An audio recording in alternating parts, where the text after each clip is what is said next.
After the defense destroys Gagne's credibility, the jury finds Boucher not guilty.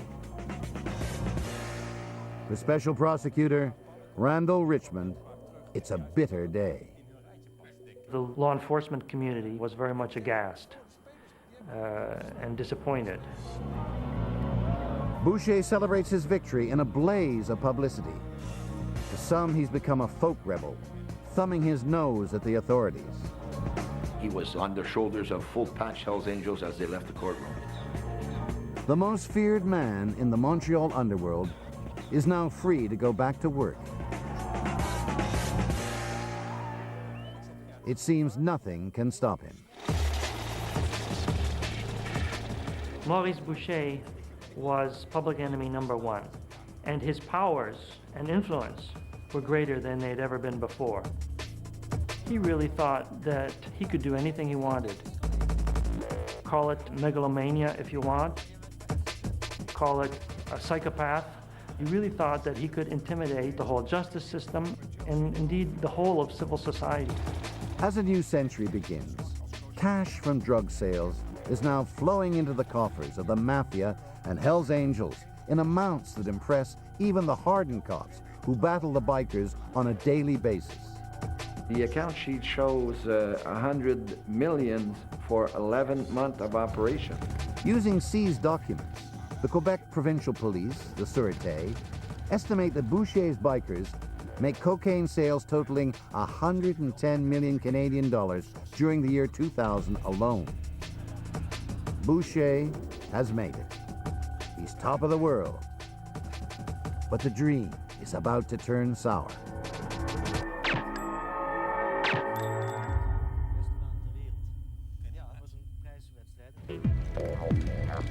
In the mid-1990s, Montreal Hells Angel boss Boucher stops at nothing to protect his position and enforce his power. He has, in effect, declared war on the city of Montreal. His partners in crime are the Montreal Mafia, yet mob bosses Nick Rizzuto and son Vito can only watch from the sidelines as Boucher's hitmen stalk the streets. September 13, 2000, downtown Montreal. Journalist Michel Augier is heading over to his office. Augier is a crime writer for newspaper Le Journal de Montréal. For the past 30 years, he's exposed the links between bikers and organized crime. One gang in particular doesn't like him. The Hells Angels were infuriated by my writings. They didn't like at all to be shown as murderer, so they hate me. Augier pulls into a parking spot at the office of Le Journal, unaware that Boucher has sent someone to meet him. I was arriving at my paper when I was trying to retrieve my laptop from the back of my car. One guy approaching my back silently. I had a big blow in my shoulder. It was like being hit with a baseball.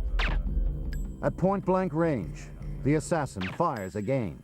I was hit on the shoulder.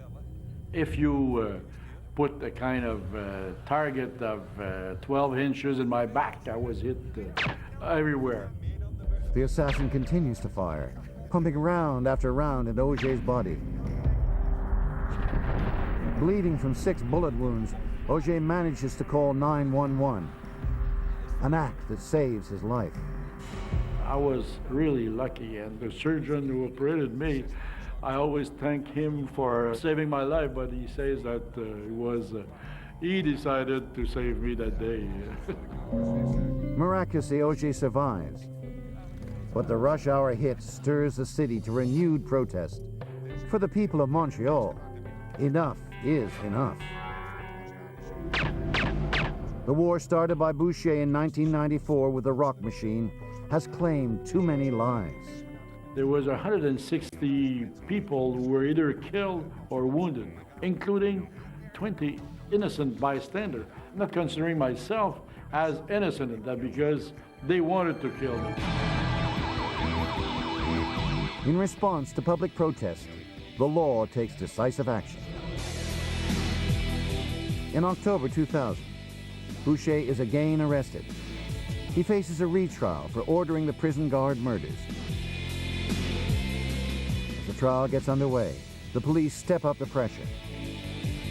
On March 28, 2001, in a carefully orchestrated series of raids, nearly 2,000 police officers arrest more than 120 bikers. Most of the Hells Angels leadership, as well as other influential rival gang leaders, are captured in Operation Springtime. It's the biggest crime sweep in Canadian history. As police bust into bikers' homes, they can't believe the heavy caliber weaponry they uncover. Montreal, a city once compared to Paris, is now more like a war zone. They actually had dynamite in the cupboard of a kid. And I remember searching that house with the boys, and we actually pulled a bazooka out of one of the things. We had information that the bazooka was going to be used at a long distance to kill Hells Angels. Armed with new evidence from the arrests, the Crown lays fresh charges of murder against Boucher. This time the jury stands its ground, and the charges stick. In May 2002, almost 15 years to the day after he became a full-patch member of the Hells Angels, Boucher is sentenced to life in prison. In the same year, trials begin for 120 Hells Angels arrested during Operation Springtime. The trials take place in a maximum security courthouse, specially built at a cost of 16.5 million Canadian dollars. Using a special amendment to the criminal conspiracy law, government prosecutors attack the very thing the Angels are most proud of, their strict chain of command. The lawyers claim the bikers' ranking system is proof of conspiracy. The Wolverines at last can savor victory.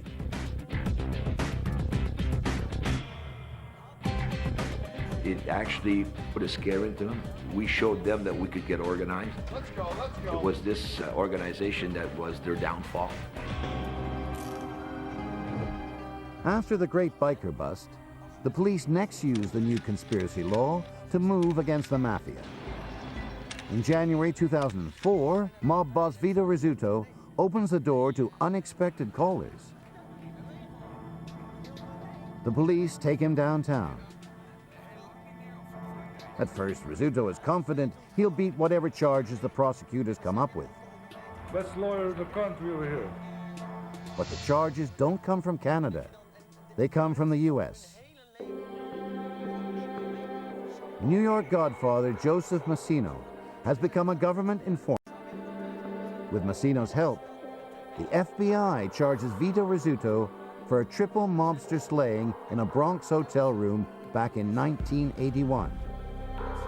We learned 20 years after the fact from witnesses in New York that Vito Rizzuto was supposed to be involved as a hitman in the disappearance of 3 captains in May 1981. Rizzuto's alleged motive? A dispute with rebels in the Bonanno family over control of cocaine in New York. But maybe there's a deeper motive. Bonanno family support has secured the appointment of Vito's father, Nick, as Montreal Mafia boss back in 1978.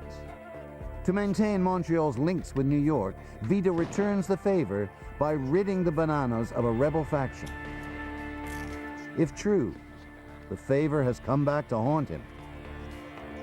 With Rizzuto deported to the U.S. and Mom Boucher in jail, the largest organized crime groups in Montreal are leaderless. In November 2006, even Rizzuto's aged father, Nick, is indicted on racketeering charges.